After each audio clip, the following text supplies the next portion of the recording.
Ученики 10 классов второй школы Ленска встретились с работниками Алмаздортранса, сотрудниками учебно-курсового комбината «Алроса» и ветеранами алмазодобывающей промышленности. Опытные специалисты рассказали детям о деятельности подразделений компании и об основных профессиях, востребованных на Ленской площадке. Продолжит тему Сергей Евсюков.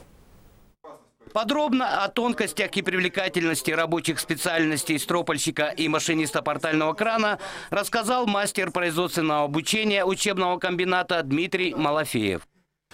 Сразу скажу, в силу присущей обстановки в стране, две эти специальности, они высокооплачиваемые. В действительности, в процессе, опять-таки, той навигации машинист крана-крановщик получает действительно неплохие деньги. Чем хороша профессия автослесаря и какими качествами он должен обладать? На этот вопрос ответил инженер СТО «Вольво» Ленских АРП Андрей Марков. Склонность к работе с техникой, то есть человек должен хотеть заниматься автомобилем, познавать этот автомобиль. О профессиональной ориентации в этот день говорили также Олеся Бубякина и Станислав Возовиков. Куратор по довузовской подготовке учебного комбината рассказала юношам и девушкам о возможностях получения высшего образования за счет предприятия.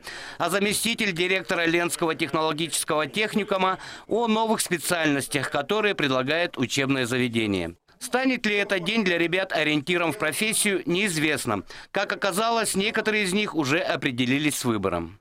Я решил стать программистом, так как больше отношусь к технике, компьютерной технике. Это мне больше дается и больше понимаю это. Ну а в «Алросу» не хотите прийти работать? Может быть, в будущем получится. Так что еще не буду загадывать.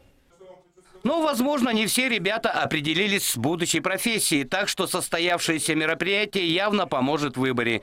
И не исключено, что в свое время кто-то из них станет высококлассным специалистом Алмаздортранса.